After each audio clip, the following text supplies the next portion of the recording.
the talk. Retail Therapy, the sequel. I invite Nicholas Kontopoulos for this talk. Nicholas has over 30 years of professional experience, built across multiple industries and geographies. He's passionate about challenging status quo and management dogma, which stifle the creative thinking processes that enable teams to deliver amazing customer experiences. Without further ado, Nicholas, welcome. Thank you. Wow. Okay, how is the audio on? We got the microphone on? Can you guys hear me at the back there? All good? Awesome. This is great to be back, and thanks for setting the scene there, Simon. Yeah, like you said, I've been looking forward to this moment where I can actually literally be on stage and look out at an actual live crowd. I'm going to be talking about a topic I'm passionate about today, so hopefully you'll be able to keep up with me. My name, as introduced, is Nicholas Kontopoulos, and I've got the great privilege of heading up the Adobe DX Growth marketing strategy. And we're going to be exploring a topic that, as I said, I'm very passionate about today. We're seeing very fast-paced movement in terms of how customers are evolving. But I also want to make today interactive. We're going to do something a little bit different. I haven't done this before. I'm quite excited about it. I want to bring both the digital audience and the physical audience into this presentation. I'm pretty confident most of you have a smartphone within a 1 meter reach. If you have, I'd like to ask you to bring your smartphones out, get ready to engage. We're going to use the QR code scanner. I'm sure you guys are all familiar how to scan a QR code. We've become quite proficient at this. So take a moment, have a scan of this code. For those that don't have a QR scanner, you can actually type in the URL at the top there, menti.com, and then use the code that you're seeing at the top of the slide there, which is 10495193. So we're going to be using this to get you guys engaged in today's presentation. I'm going to start off by asking a question. I would like you to tell me, what is your favorite sequel of all time? So when you think about all the movies you watched over the last couple of years, sitting on your couch, binge watching Netflix, or going right back to childhood, what is your favorite sequel? I've got one that came into mind when I was thinking about this question I'm going to share with you, which was, for me, Empire Strikes Back. That was the one that sprung to mind for me. I remember that being my first proper sequel. Batman, Star Wars, yeah, so we've got a fellow Star Wars person there, Iron Man.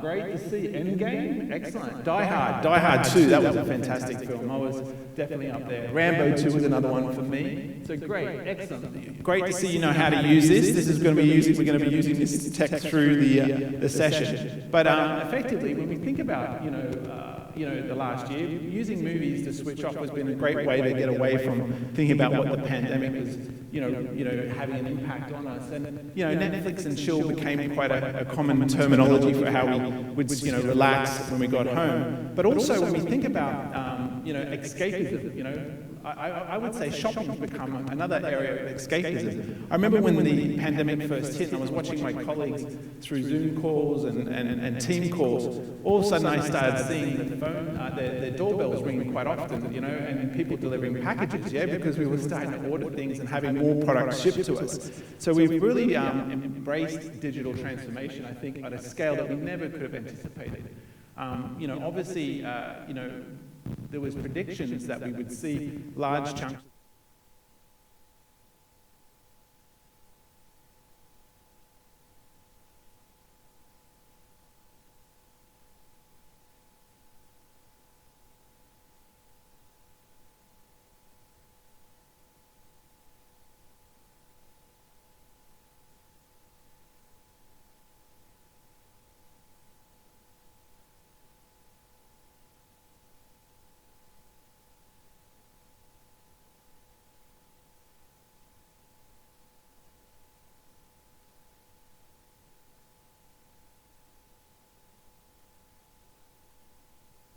Consistently reported they felt moderately to a great deal happy, in control and a level of normalcy while shopping for non-grocery retail products.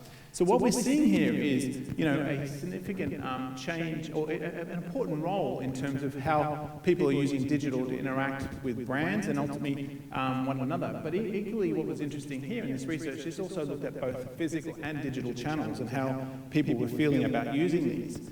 So I want to go to the next question I've got for you here.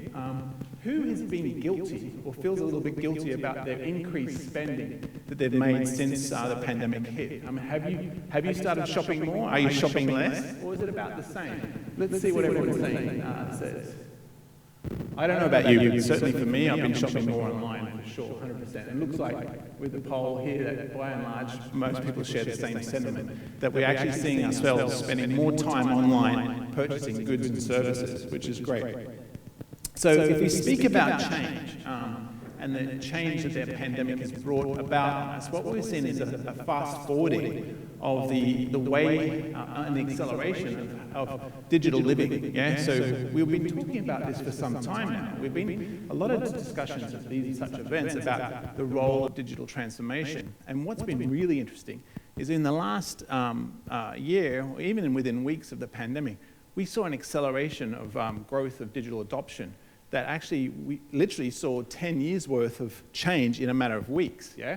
In actual fact, when we look at the digital share of retail shot up by 33% in a matter of weeks as also.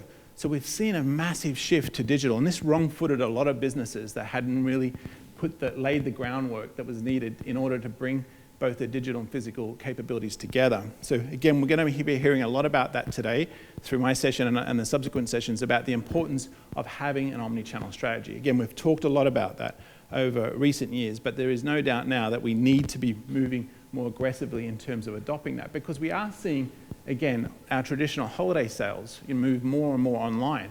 When we look at Adobe's own data, we saw 32% growth over the 2019 season last year. And we'll see a similar numbers, I'm sure, for this year as we move forward. So, if last year was all about retail therapy, what does 2022 look like for us? And I would say 2022 is the sequel. Today's theme is about sequels. I think it's going to get bigger and better and even more exciting, presenting more opportunities for us to evolve. Again, Simon touched on some of the available technologies that are coming online. They're really enabling us to reimagine the way we engage our audiences, our customers. So again, I would like to go to another poll. I want to see what everyone else thinks. Are you as optimistic as I am and the customers we've surveyed in terms of growth for next year? Are you expecting to see growth in your businesses, in your sectors, be it B2C or B2B? And it looks like the majority are coming back and saying, yes, we're expecting growth, which is fantastic news, which is really exciting. And I do see a great opportunity for brands to really continue to build on their digital growth by leaning into understanding the importance of that, and more importantly, how they bring that together in an omnichannel strategy. So here's what we know about how retailers are preparing for one of the biggest retail blockbuster events going forward. What we know in 3 words is that hybrid, mobile, and self-service are going to be 3 key areas that our customers are going to start to invest in when it comes to how they evolve their commerce strategy. So this is based on research. When we've gone out and spoken to our customer base, we run a research report called Digital Trends Report, which surveys about 14,000 marketers and e-commerce professionals globally. And these are 3 areas that we're starting to see our customers report in terms of where they're going to start investing. So we'll take a look at each of these. So hybrid, is the new foot traffic. And what we talk about, when I talk about hybrid here, this is very much about bringing the physical and digital worlds together. We've talked, again, a lot about that, but if I look at the brands that really got the jump last year as we moved into the pandemic, and I'm thinking of brands like Ascent Group down in Australia, they own a number of brands like Platypus footwear retailer.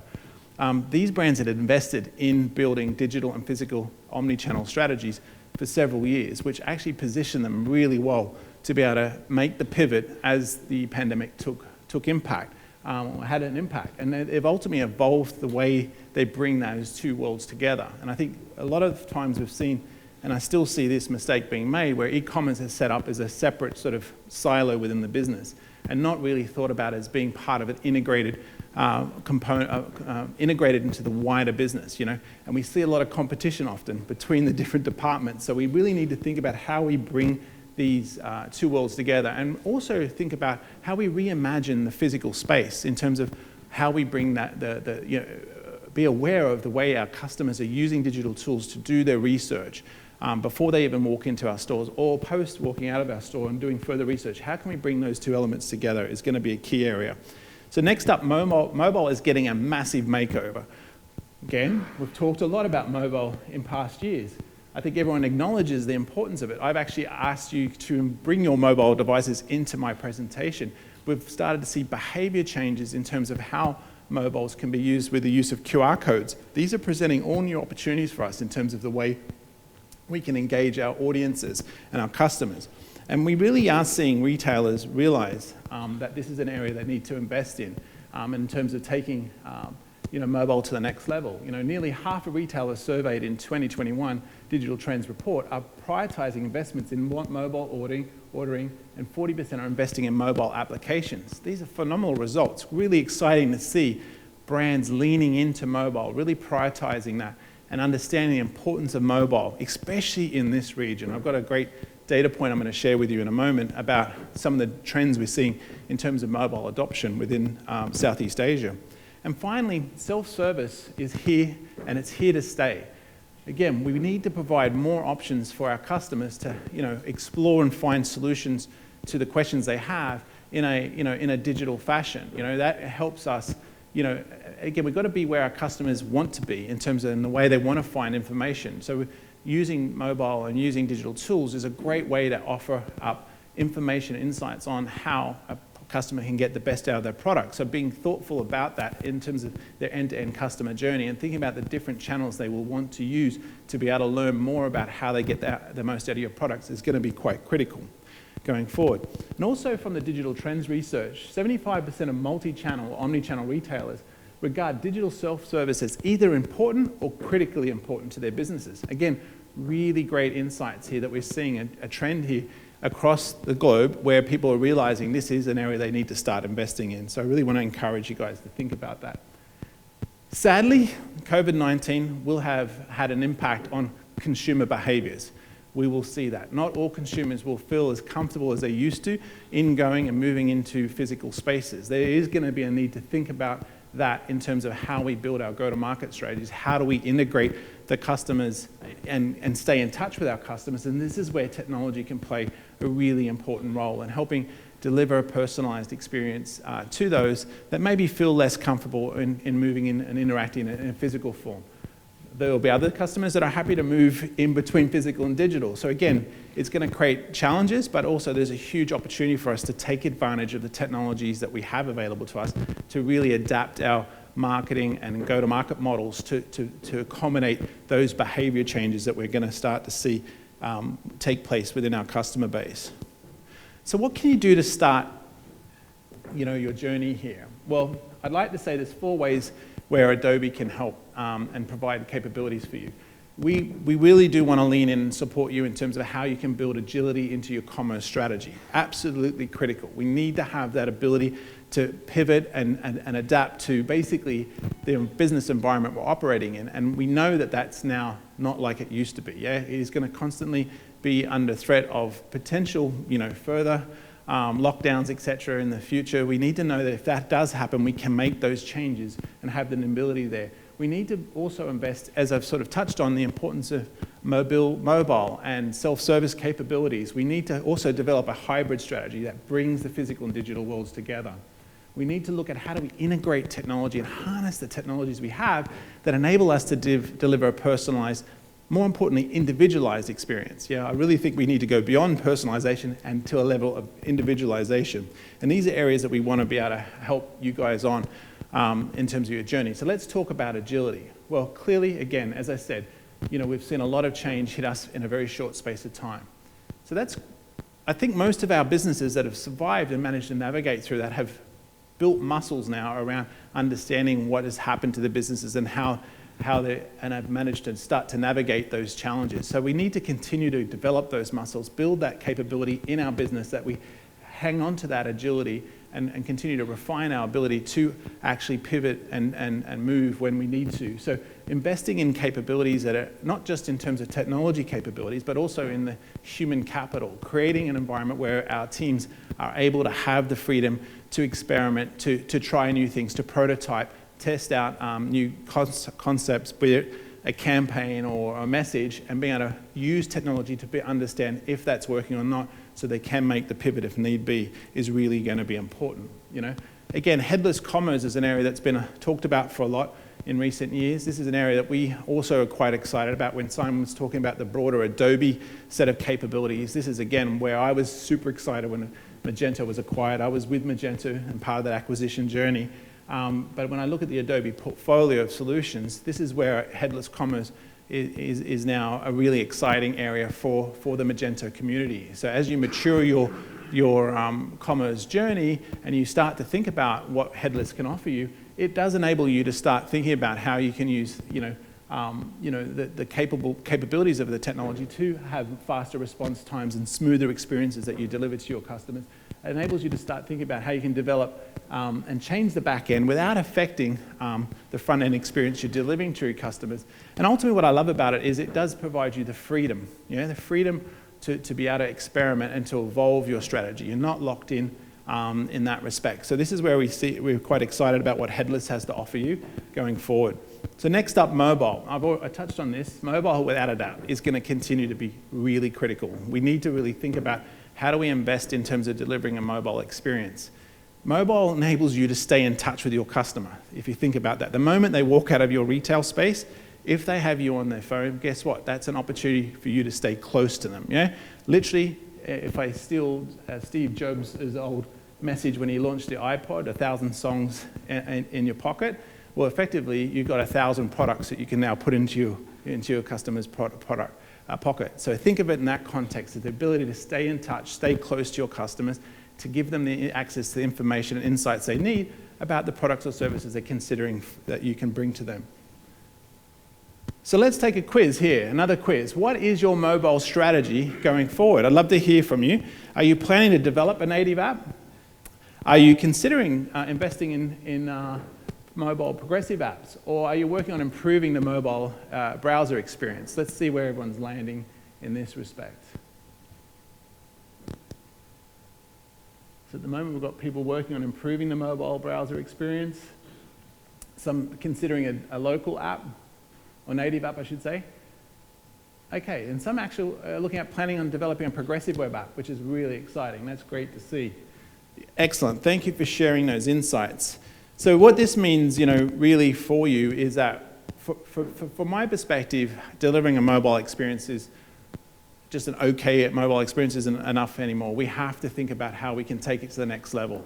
We really do. This is an area I think that offers a lot of opportunity for all of us in terms of where we can, really connect with our customers in new ways and exciting ways. And that's where I get excited about the PWA Studio offering that Adobe Commerce now provides you all access to. It enables you to build an app that actually comes at a lot lower cost than what a traditional native app would cost. It gives you the ability to give the customer online and offline access to your site. It's really, really great tool. And again, an area, if you're not familiar with it, I'd encourage you to talk to the people that are here today about how you could potentially take advantage of PWA apps. So, another area, that I'm really excited about in terms of the Adobe Commerce offering is if you're not ready for headless commerce and if you're not ready for PWA, the great news is we do deliver core capabilities out of the box that enable you to stand up a beautiful website, a site that can really engage your customers and prospects in a way that you couldn't have maybe imagined a few years earlier. And what we do is we deliver a set of tools that are really, like, even I could use them. I'm not a techie. And if I can sit and help design a site using this tool, anyone can do it. And what it does enable you to do is deliver a consistent experience across all the different devices. Again, one thing Adobe Commerce is brilliant about that is it was built for the smartphone era. If you look at the maturity of the technology and the timing of the launch of Adobe Commerce, it was built literally for the smartphone era, where some of our competitors, if I might point out, have not been built in that era. But what we do allow you is a drag and drop interfaces. We deliver the ability to have less technical folks being able to work with the platform and getting the site up and running. So it's a beautiful tool. Really want to encourage you to explore it if you're not familiar with our capabilities. The great thing is this enabled us to get a really great scoring in the Gartner Magic Quadrant Digital Commerce platform. Is that the simplicity of our tools is one of the key reasons why we scored so well this year. So I'd like to also give you a bit of a side note here in terms of mobile. I've touched on a bit about this. I'm not really hammering this one quite hard, but the reason is we are seeing significant changes in terms of consumer behavior and how they're using and what they're expecting from mobile technology. Facebook pushed this research out recently, and where they showed that over 95% of people in Southeast Asia, so this is Southeast Asian research, 95% of people access the internet on their smartphones. The region has also seen an increase of approximately 70 million digital consumers since the start of the pandemic. That's a huge number. That's a huge number. So we're seeing real fundamental change in how people are using mobile technology and also opening up new markets for us, new segments that we maybe not have been able to access previously. So again, I really think this is a key area that we need to consider. So let's turn to hybrid strategies. What do we need to think about when it comes to hybrid strategies? Well, really think about, the fact that actually one area that I find quite interesting is that often, when we talk to customers that are maybe putting their toe in the water for e-commerce in a more serious fashion, we'll consider the cost of e-commerce, but not contrast that against the investment costs they would maybe put against opening a flagship store, say in Orchard Road, yeah?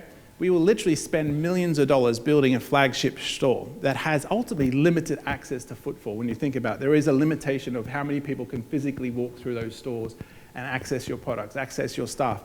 Whereas on a digital site, on a brand.com site, it's literally limitless. Yeah, as we heard from Simon, we're ramping up our ability to how many orders we can process a day for you. So it is literally amazing when you think about now what that means for you. Your ability to access audiences on an ongoing basis, literally through their mobile devices, as I touched on, is really a new way of thinking about how you build that omnichannel strategy and omnichannel experience for your customers. So really think about your online store as really a home to thousands of times more interactions and transactions that you can deliver, and really should be considered as part of, and you need to consider how do you integrate that physical and retail experience together, yeah? So when it comes to providing a hybrid strategy, fulfillment is also another key area of investment that is often overlooked, I think, just how important this is.